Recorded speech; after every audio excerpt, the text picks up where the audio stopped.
tal, apreciados cibernautas? Desde la ciudad de Coatzacoalcos, Veracruz, en donde se encuentra el emporio petroquímico más grande de Latinoamérica. Estamos desde la izquierda de la ciudad de Coatzacoalcos, Veracruz. Esta es nuestra edición número 5.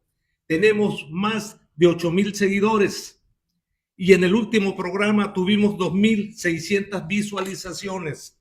Estamos siendo vistos y escuchados desde la izquierda.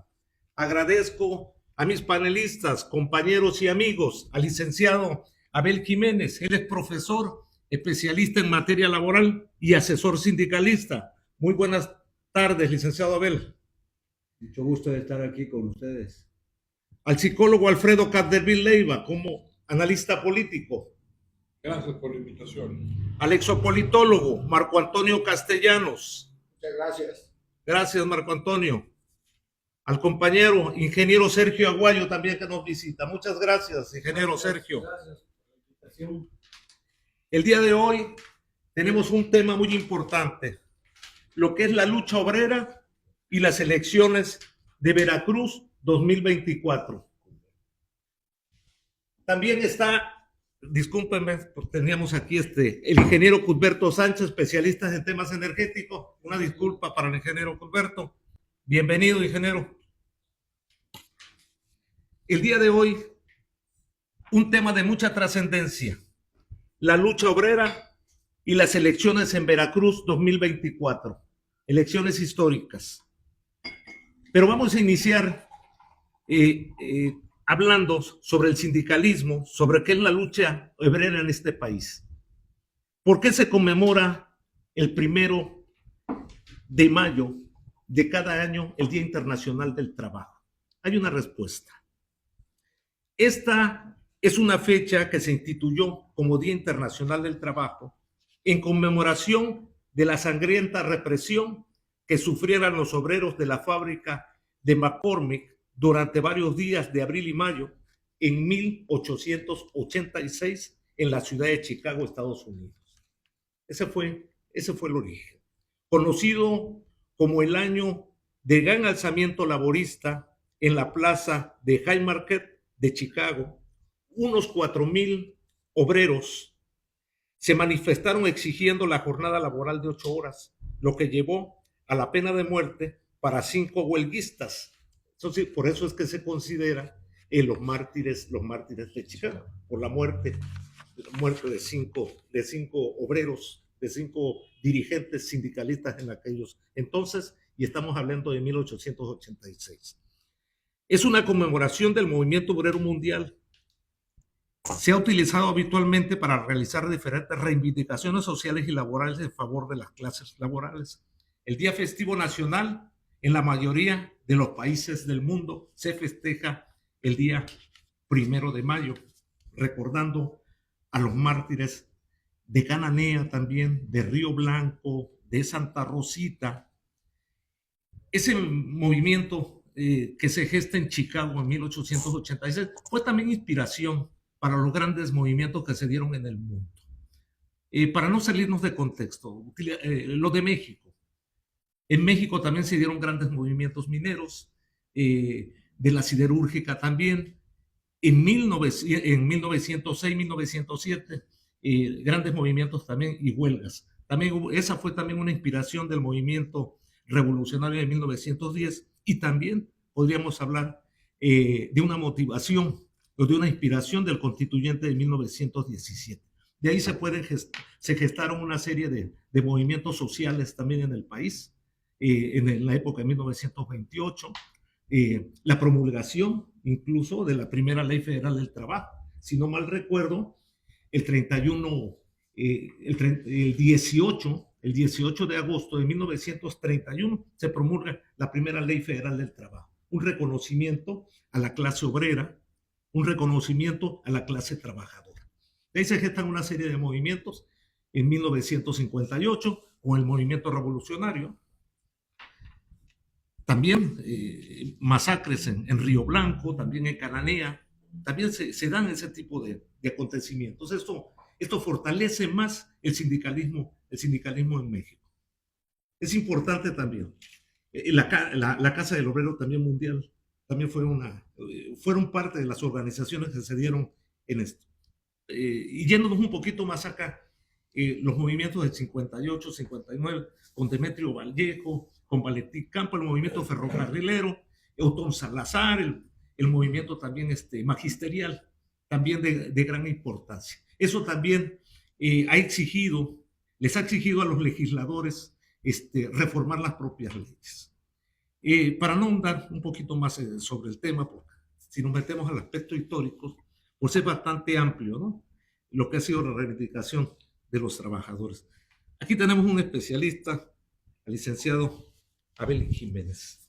¿Cómo hemos avanzado en el aspecto sindical y obrero en este país, en la época contemporánea? Desde luego, partiendo de la base que estableció e impulsó el general Lázaro Cárdenas en 1938, marcó la pauta en México del nuevo impulso que se le empezó a dar a los derechos de los trabajadores en general, aparte de lo que había ya hecho en el sector campesino. Sin embargo, en esta etapa, el general Lázaro Cárdenas, apoyando precisamente una de las grandes huelgas petroleras que se habían producido ya en México, precisamente al que negarse las compañías petroleras en acatar el laudo que se había ya resuelto por la Junta Federal de Conciliación y Arbitraje, esto motivó también, como parte del proyecto de país que quería establecer el general Lázaro Cárdenas, se dieron las condiciones y se maduraron en ese momento para decretar la expropiación del petróleo y así, de esta manera, volvernos a ser dueños de nuestro recurso natural tan importantísimo que en esa época fue muy vital para el desarrollo del país que después se impulsó. Después, es decir, los gobiernos que siguieron lograron desarrollar la industria en base a este recurso y a los multimillonarios ingresos que dejó el petróleo, y sobre el que todos sabemos que se creó, se implantó el desarrollo mundial, no tan solo de México, sino también del mundo. Está toda la, digamos, la civilización actual depende del petróleo. Pero bueno, la idea es precisamente dar a conocer cómo se impulsaron estas luchas obreras y cómo empezaron ya en la época moderna. Sí, efectivamente, yo creo que hemos avanzado mucho, ¿no? Y antes de darle la oportunidad a mis panelistas, hay que mencionar, yo creo que sí ha habido avances importantes. Un avance que sí democratiza lo que es la vida sindical, es la legitimación de los contratos colectivos de trabajo. Se tuvo que reformar la Constitución, la Ley Federal de Trabajo, y hoy se legitima. El derecho de los trabajadores se reforma el 76 en el aspecto de las vacaciones también. Creo que la desaparición incluso del outsourcing, ¿no? De la subcontratación. Sí, efectivamente.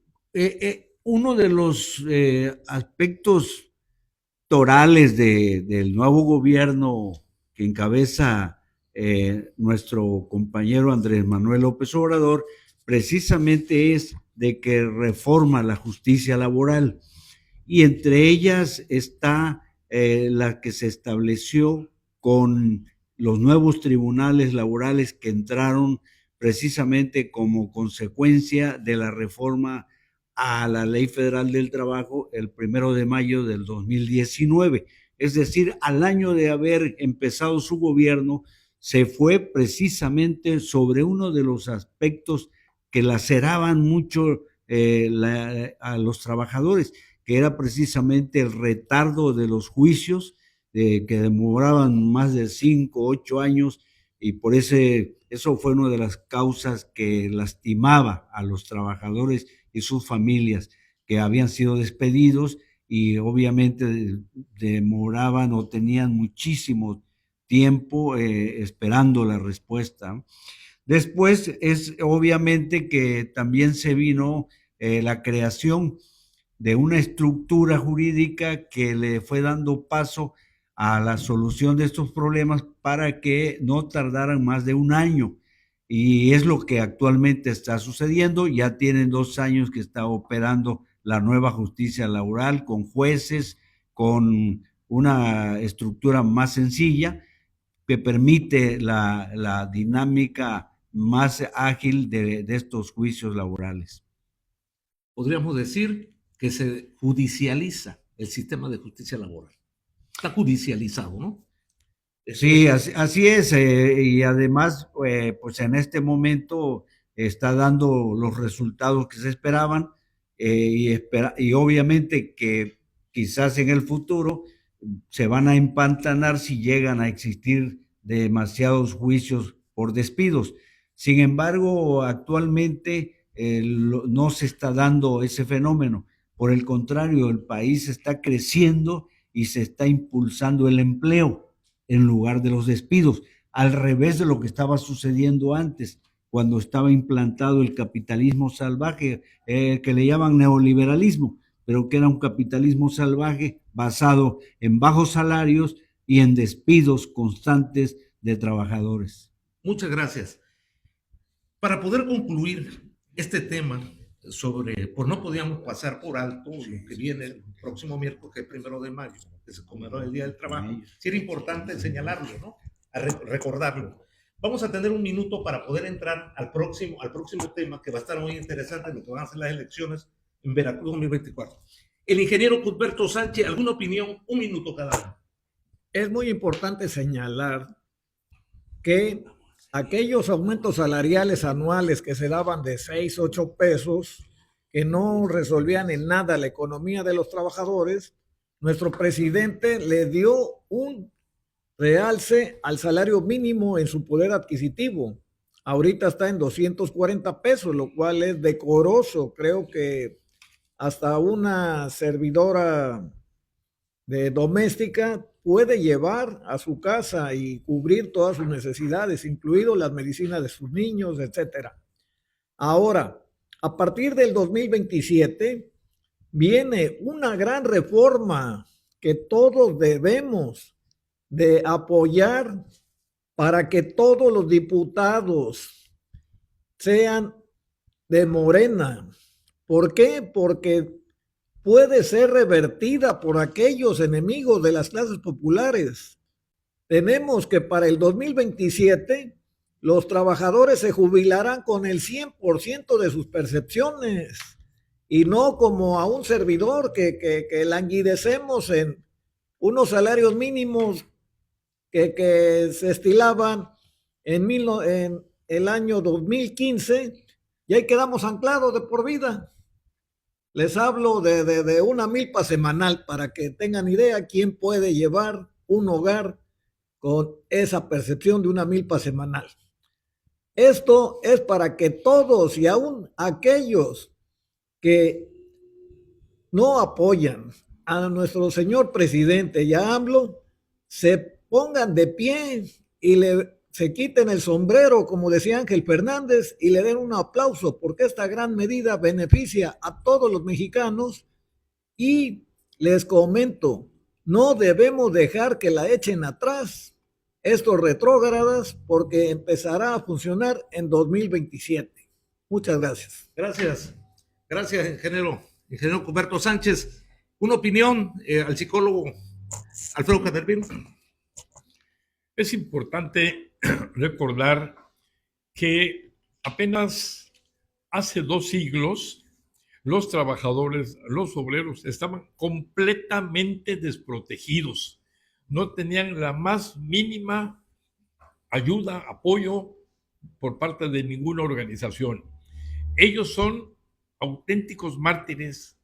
En 1793 comenzaban ya las disputas entre los trabajadores y los patrones porque ellos demandaban mejores condiciones de trabajo, más comodidades. igualdad en los sueldos, le pagaban lo mismo a un menor de edad que a una mujer, y estos dos cobraban menos que un adulto varón. Había una gran discriminación hacia las mujeres y hacia los menores de edad que podían trabajar.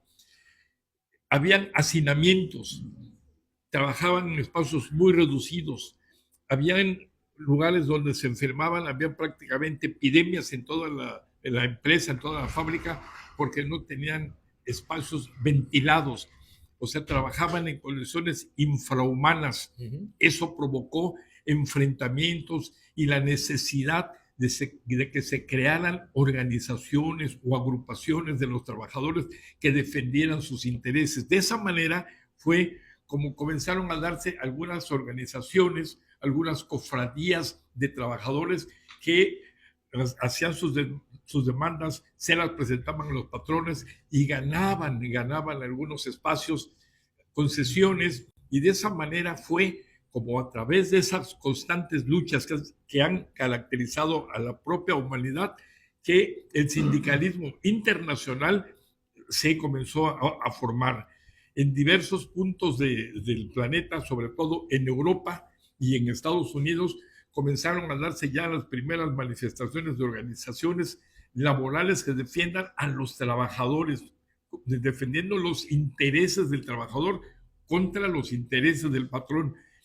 Así se inició, y ahora, después de muchos años, ya en este siglo, ya la diferencia es enorme, pero atravesaron por una serie de luchas verdaderamente sangrientas hasta llegar a la comodidad que hay ahorita. Y como lo decía el compañero Cudberto, el ingreso mínimo de los trabajadores siempre fue muy escaso, muy raquítico. Se menospreciaba al trabajador, se le veía como una persona de tercera, de cuarta clase, hasta que llega nuestro presidente Andrés Manuel López Obrador y dice: no es posible que el salario mínimo sea tan bajo y que haya muchas diferencias entre los que ganan menos y los que cobran millonadas. Entonces, haciendo un esfuerzo, subió el salario mínimo a 248 pesos 93 centavos, que es lo que cobran ahorita los trabajadores, y ese viene siendo un gran impulso a los trabajadores, a los obreros, a los que menos ganan, el salario mínimo. Sí, gracias al psicólogo Alfredo Caldermín. Gracias, Cecilia Santos, saludos al panel. Samia Mariño también desde Monterrey, saludos a todos los del panel. Muchas gracias. El sindicalismo, el sistema sindicalista desde el punto de vista teórico, estimado exopolitólogo Marco Castellanos. Sí, bueno, yo veo que la lucha sindical en México, todas las demandas obreras del proletariado en México se perfeccionan en los congresos, en las legislaturas. Para eso tenemos que tener compañeros mayoría, como decía Cuthbert. Por el otro lado, el otro escenario de lucha es la democratización urgente del Poder Judicial, que parece ser que es el enclave y el bastión del conservadurismo y de la reacción de la burguesía. Ahí es donde se van a dar la lucha en el próximo gobierno, que sin duda ganará la Cuarta Transformación y Morena. Todas las demandas obreras en los congresos debemos tener mayoría, y hay que democratizar al Poder Judicial para que deje ser bastión de la reacción. Ahora, por otro lado, no quisiera dejar pasar esta oportunidad para recordar que es precisamente la izquierda durante la Revolución Mexicana, en la Casa de Obrero Mundial, que se integra la lucha sindical a la lucha revolucionaria con un batallón que sale precisamente de Casa de Obrero Mundial. Y decirles que la aportación del anarquismo, de la anarquía, es histórica, porque los orígenes en la Revolución Mexicana del sindicalismo son anarcosindicalistas. Ahí está, honor a quien honor merece, la memoria de los hermanos Flores Magón. He dicho. Sí, muy bien. Por último, para dar por terminado este bloque, nada más vamos a escuchar la última opinión del licenciado Abel Jiménez. el amigo Castellanos ha puesto el dedo en la llaga.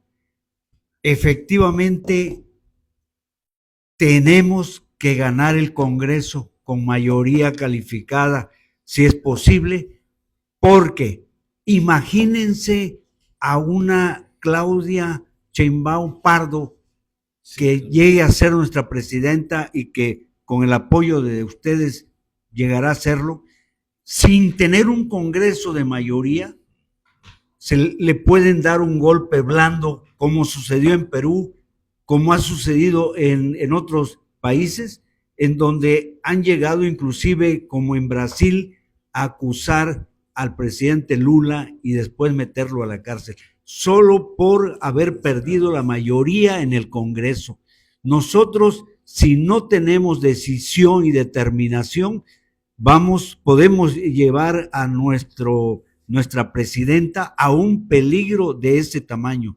Por eso es muy grave pero muy importante lo que acaba de señalar el compañero Castellanos, y debemos todos acudir y votar masivamente por los candidatos no tan solo a la presidencia de la República, sino a diputaciones federales y locales y la gubernatura del estado. Todo ello le va a dar la posibilidad a las grandes mayorías de nuestro país, a la clase trabajadora, a la clase campesina, a las clases medias, que sigamos creciendo, pero como nuestra candidata presidencial señala, con desarrollo compartido, es decir, que todo el desarrollo sea para todas las clases sociales, para todos los ciudadanos, y que no únicamente sea para los multimillonarios o para los que se consideran los dueños del país,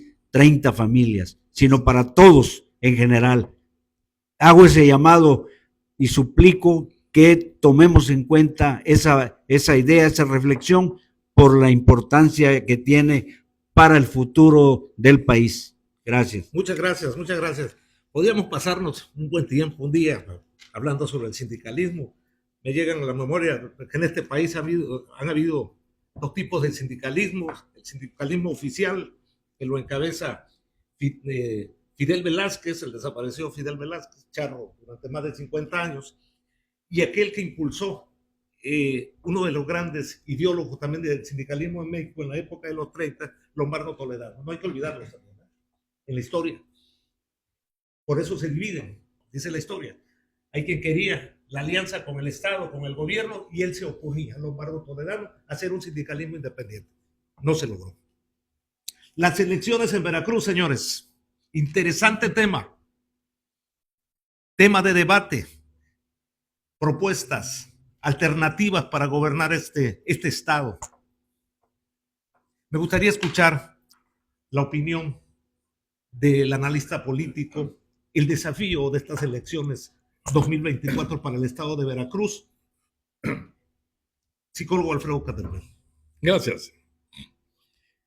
Casualmente, este día, sábado, en la tarde, es el primer debate entre los aspirantes a gobernador del estado de Veracruz.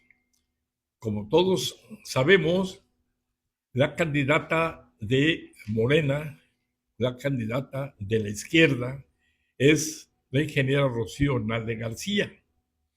Y su principal oponente es el llamado Pepe Yunes, que es José Yunes Zorrilla, etcétera, etcétera. Que él representa a la derecha recalcitrante, a el PRI, al PAN y sus aliados, un grupo de personas que, careciendo de propuestas, careciendo de proyecto de desarrollo estatal, se han venido dedicando de manera muy corriente a emprender una campaña feroz de difamación contra Rocío Nale.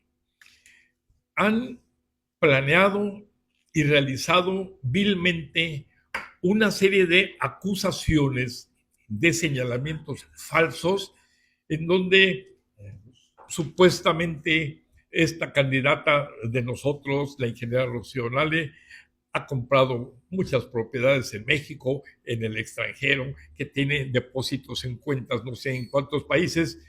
Son patrañas, son chismes de lavadero, son mentiras con las que están acosando a nuestra candidata todos los días.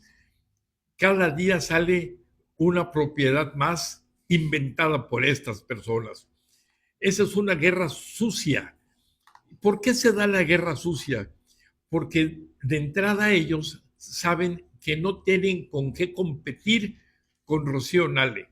No tienen un proyecto que se pueda contraponer a los proyectos de desarrollo estatal que tiene Rocío Nale. Recordemos que nuestra candidata viene de construir la refinería de Dos Bocas, una mujer de trabajo, una mujer de sacrificio. Ella allá en Dos Bocas trabajaba jornadas extenuantes de 6 de la mañana a 10 de la noche. Ella tenía que cumplir los tiempos programados. Lo hizo, ahí se tenía que quedar a dormir y al otro día a las 6 de la mañana ya estaba en el campo revisando que todo se estuviera haciendo tal como había sido diseñado. Ella, a ese ritmo de trabajo, se inaugura la refinería en su fase de construcción y actualmente se encuentra en la fase de pruebas, que es la más complicada, que es la más tardada, porque todo tiene que funcionar a la perfección para evitar accidentes como los que han ocurrido en muchas partes del mundo. Aquí se está evitando y por eso ha sido esa tardanza. Sin embargo, es parte del proceso. Ella viene con ese impulso y ella ya recorrió todo el estado de Veracruz. Ella ya vino a hacer un sondeo de las principales necesidades de los veracruzanos. Conoce desde las Chiapas hasta Tampico Alto, allá en la ribera del río Pánuco, conoce todas las necesidades de los veracruzanos. Ella ha desarrollado proyectos ya los tiene en la mano para que después del 2 de junio, cuando ya llegue a ser gobernadora, ella arranque con su proyecto de desarrollo estatal. Ella está poniendo mucho énfasis en desarrollar, en rescatar, en redimensionar a la petroquímica. Ella quiere que la petroquímica vuelva a ser a Coatzacoalcos el emporio industrial más importante, más grande de América Latina. Ella trae muchos proyectos en relación al apoyo a la citricultura. México es el primer lugar en producción de limón persa. Es el quinto lugar en producción de naranja. Ella viene a apoyar a todos los citricultores. Se sabe que la carne de Veracruz es de la mejor del país. Ella viene a dar un gran impulso a la ganadería, al ganado porcino, al ganado bovino, y ella no descansa para venir a apoyar, a impulsar, a transformar a todo el estado de Veracruz. Por eso es que la atacan vilmente con mentiras. Gracias. Gracias por tu opinión, psicólogo Alfredo Caldervin. Nos está mandando un saludo Laura Cruz, saludos al licenciado Sandemario y a todos los invitados. Dice que reiteremos la invitación al debate a las 18 horas, 6 de la tarde, que a nadie se nos olvide. El ingeniero Cuthberto Sánchez, una opinión respecto a las elecciones en Veracruz. La opinión de un servidor se basa en datos concretos. La ingeniero Rocío Nale ha logrado que actualmente haya una producción histórica de gasolina en el país, gracias al trabajo de Rocío Nale en la rehabilitación y reconfiguración de las 6 refinerías existentes en suelo nacional, de la compra de Deer Park en Houston. Actualmente el récord histórico de 1 millón de barriles diarios de gasolina contrasta con los 340,000 barriles, la tercera parte que se producían con Peña Nieto. La idea era decir que eran puros fierros viejos nuestras refinerías y que nos vemos obligados, como dice Xóchitl Gálvez, que hay que cerrar la refinería de Tula, la de Cadereyta, la de Ciudad Madero, y sabemos que en ese empeño Pepe Yunes le ayudaría cerrando la refinería de Minatitlán, que tiene 118 años de antigüedad. Esto es el contraste entre ambos proyectos. Xóchitl Gálvez con su secuaz Pepe Yunes traen la idea de acabar el Sistema Nacional de Refinación. A eso fue Xóchitl Gálvez a Washington a recibir instrucciones. Y sin Sistema Nacional de Refinación, sin la producción de combustibles, no vendrá a México el nearshoring que traerá miles, si no es que millones de empleos. Esto es lo que son estas gentes, son nada más alfiles de el retraso de la nación mexicana. Nosotros tenemos que tener la idea, y lo único que yo señalo aquí es el contraste entre quien ha logrado una producción histórica de las gasolinas, que se llama Rocío Nale, y un proyecto que trae Xóchitl Gálvez con su secuaz Pepe Yunes de cerrar 3 refinerías, y sabemos que por ahí se llevarán a la refinería de Minatitlán entre las patas. Así que lo único que hago yo es datos concretos, históricos, que ahí están en los registros, los analicen ustedes y sepan por quién votar. Muchas gracias. Gracias al ingeniero Cusberto Sánchez. Como siempre, excelente intervención. Marco Antonio Castellano, exopolitólogo, ¿alguna opinión sobre las elecciones? Bueno, sí, dice el minicandidato del PRIAN, Pepe Yunes, que la cuarta transformación es pura ideología. Bueno, yo no puedo entender cómo puede caber tanto cinismo en este minicandidato con corazón de pollo. Si él viene de una escuela de cuadros, por favor, más ideología no puede haber en un engendro como Pepe Yunes. Compañeros, por favor, él es egresado de una escuela de cuadros, del ITAM, del Instituto Tecnológico Autónomo de México, donde están todos los defensores del neoliberalismo. Por favor, queridos cibernautas, es un producto ideológico. Pepe Yunes no es más que un emisario del pasado. Es un producto del neoliberalismo ideológico de Carlos Salinas.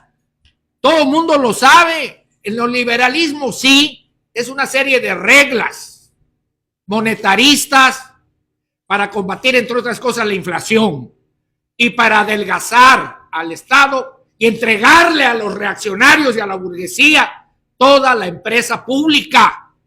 Es entregar a las transnacionales. Vean ustedes que claro que es una ideología cuando aterriza en México. Estas normas económicas se vuelven pura ideología. Porque, por ejemplo, para el caso de la minería, para el caso del petróleo, ¿qué es lo que hacen? Marginar, por ejemplo, a los pueblos originarios en el caso de la energía, contaminar sus fuentes de agua, sus ríos, sus arroyos, tratarlos como si fuera, pues, gente marginal, como si no hubiera igualdad constitucional en México, producto de nuestra revolución, con malos salarios, los despojan, les dan una bicoja por sus tierras. Para eso terminaron con el ejido, que es uno de los grandes logros del cardenismo. Entonces estos son los que quieren regresar. Yo les digo, no van a regresar. El pueblo, el proletariado, que es mayoría, los va a detener. Porque Pepe Yunes lo único que tiene es el cascarón ya de algo que ya rebasó la historia. No van a regresar, ellos están completamente superados. El pueblo de México no va a votar por ellos, van a perder, porque ellos representan nada más la piel de la víbora. La víbora ya no está, el PRI y el PAN ya nada más son un cascarón. La víbora ya se fue a refugiar a la piel, y su piel nueva son los poderes fácticos. Queridos cibernautas, eso es lo que le queda a la reacción ahora que se consolide la cuarta transformación. Pero claro que son ideólogos. Pepe Yunes, eres un hipócrita. Tú eres un producto ideológico, eres un engendro de la ideología neoliberal de la peor ralea, he dicho. Sí, muchas gracias. Muchas gracias al exopolitólogo Marco Antonio. Sergio Escalante Vera dice: duro amigo, sin pelos en la lengua, siempre la verdad. Saludos a todos los del panel. Leonides Félix, también desde Tabasco, nos están viendo. Muchas gracias, Leonides Félix, por visualizarnos en este importante programa. Vamos a dar algo que tengas que agregar, ingeniero Sergio.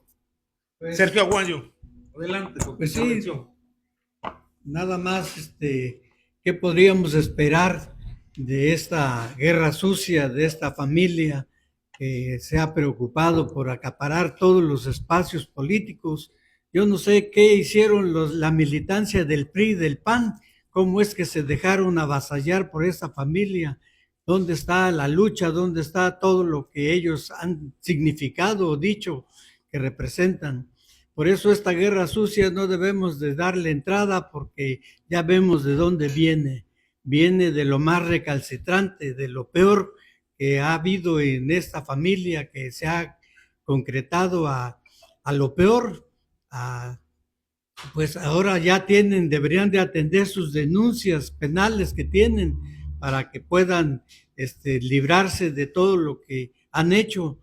Por ejemplo, ¿cómo es posible que quieran la gobernatura, que quieran las diputaciones, las senadurías y todo a través de los dos partidos que ellos avasallaron? Por eso no debemos de confiarnos y debemos de apoyar estas votaciones del 2 de junio para la cuarta transformación, para el segundo piso de la cuarta transformación. Estamos todos listos trabajando sobre esa cuarta transformación para que continúe nuestra candidata, nuestra compañera Claudia Sheinbaum. Es todo, compañeros. Gracias, Sergio. La última intervención y después vamos a pasar a una ronda de 1 minuto y con eso vamos a dar por concluido el minuto para el licenciado Abel Jiménez sobre las elecciones. Yo creo que ya mis compañeros fueron bastante claros respecto al desafío que se está presentando en la próxima elección nacional, estatal y local. Y es necesario precisar solamente que Veracruz, así como México, forman parte vital del proyecto imperial. El proyecto imperial en este momento, ante las guerras que está sosteniendo en Israel, en Palestina, en Irán, en Ucrania, obviamente que está necesitando de muchísimos recursos y sobre todo de recursos naturales como el petróleo. Esto nos está llevando a que Veracruz, por tener suficiente y mucho gas y petróleo, evidentemente que está siendo ubicado como siempre, como lo ha sido, en el proyecto imperial de los Estados Unidos.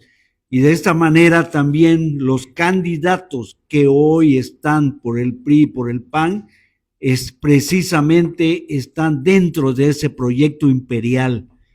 Nosotros buscamos apoyar e impulsar el apoyo popular hacia el proyecto de nación que debemos construir, que es un proyecto popular y en donde el pueblo es el dueño de su destino.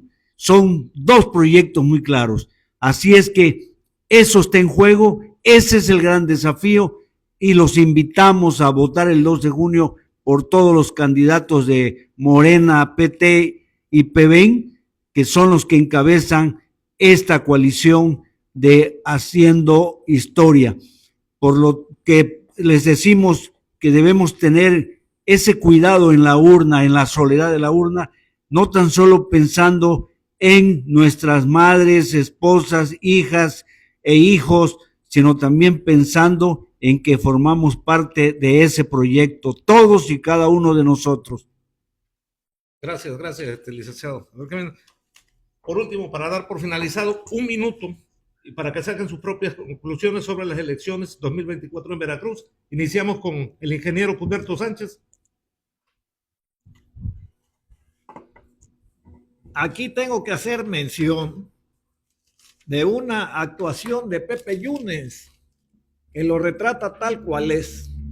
Él vota en contra de la reforma eléctrica que le permitía a Comisión Federal de Electricidad generar el 54% de la electricidad del país.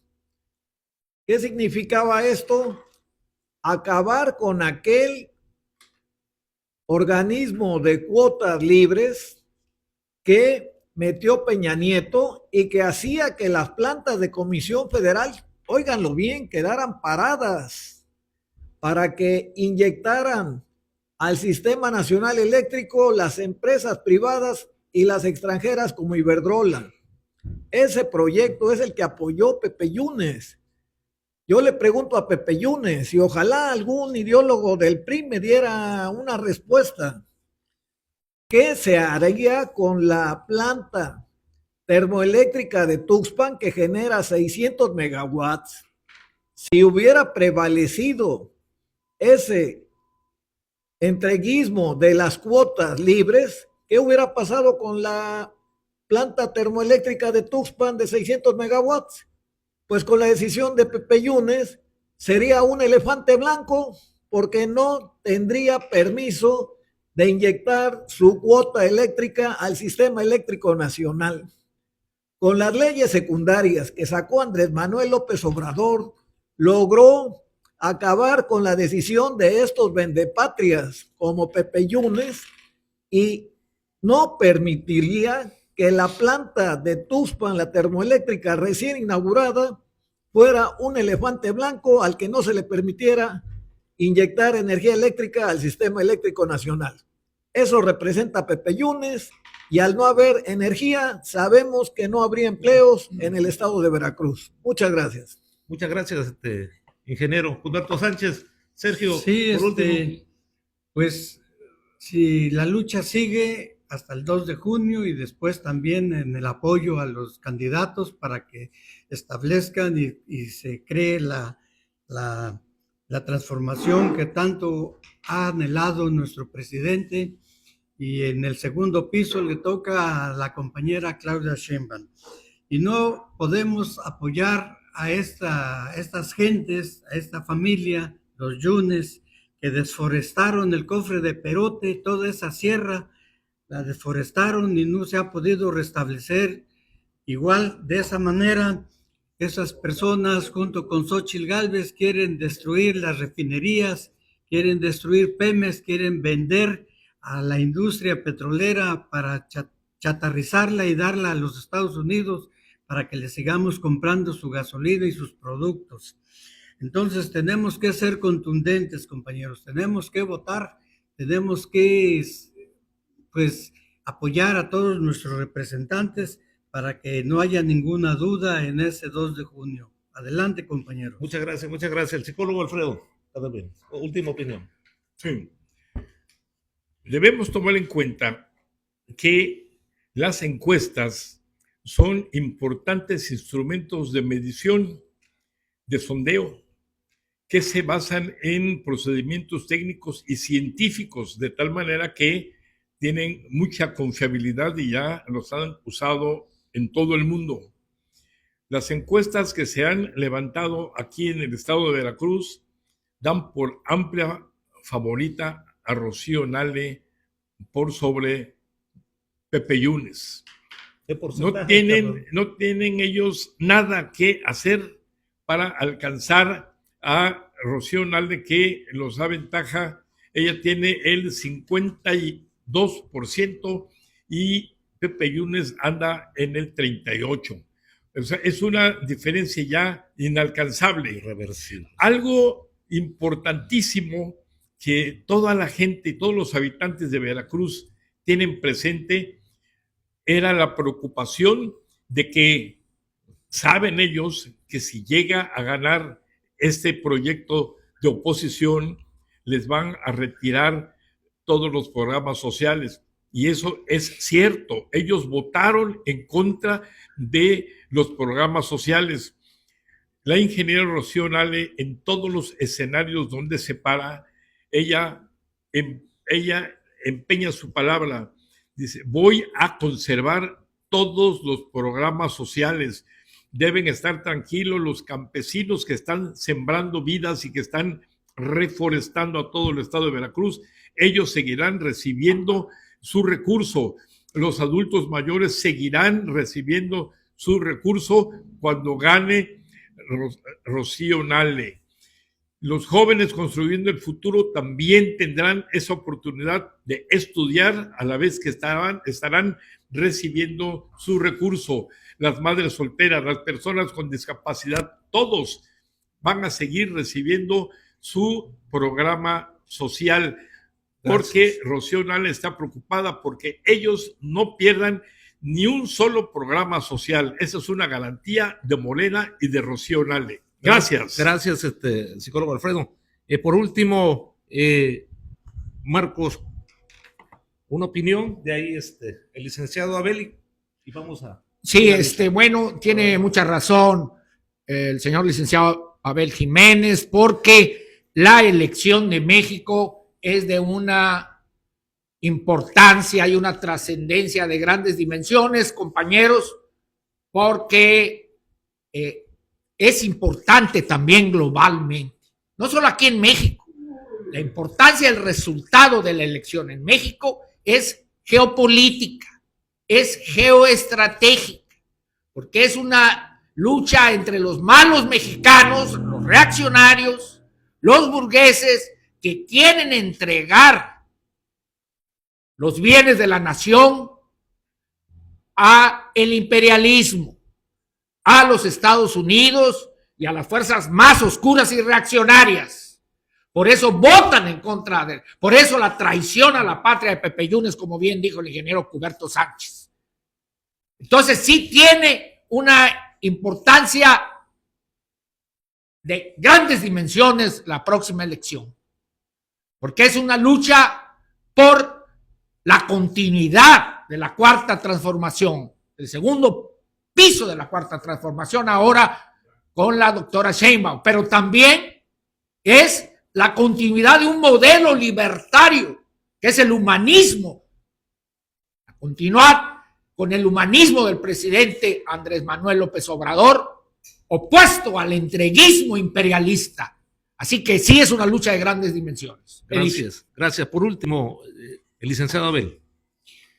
Claro que sí. Además, en todos los que hemos mencionado, está de por medio también el crecimiento compartido, el desarrollo con crecimiento compartido que propone nuestra candidata presidencial, que al mismo tiempo también va a ser apoyado por la candidata al gobierno del estado, Rocío Nale.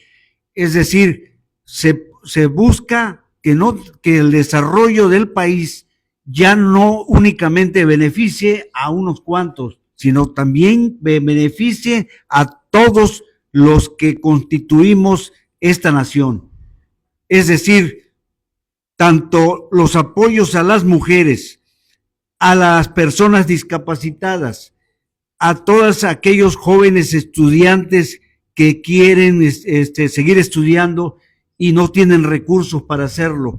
Es decir, se busca que todos ellos tengan un desarrollo en un país con oportunidades, que todos las tengan, no únicamente las clases económicamente fuertes, sino que también las tengan las clases económicamente débiles, y desde luego esto va a ser que se le conoce como desarrollo compartido, es del que hablan nuestras candidatas.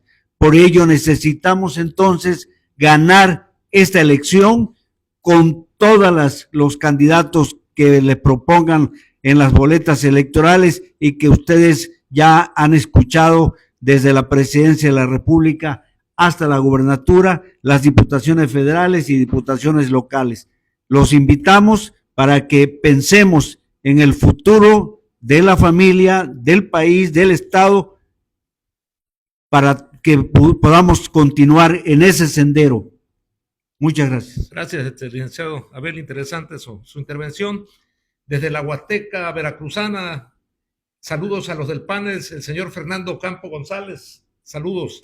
Muchas gracias, panelistas, muchas gracias a quienes nos están visualizando y escuchando. Gracias al ingeniero Culberto Sánchez, a Sergio Arguayo, a nuestro amigo el psicólogo y analista político Alfredo Capdeville, al licenciado Abel Jiménez y a Marco Antonio Castellano, exopolitólogo. Muchas gracias. Nos vemos la próxima semana desde la izquierda con un tema de interés social y político. Muchas gracias a todos.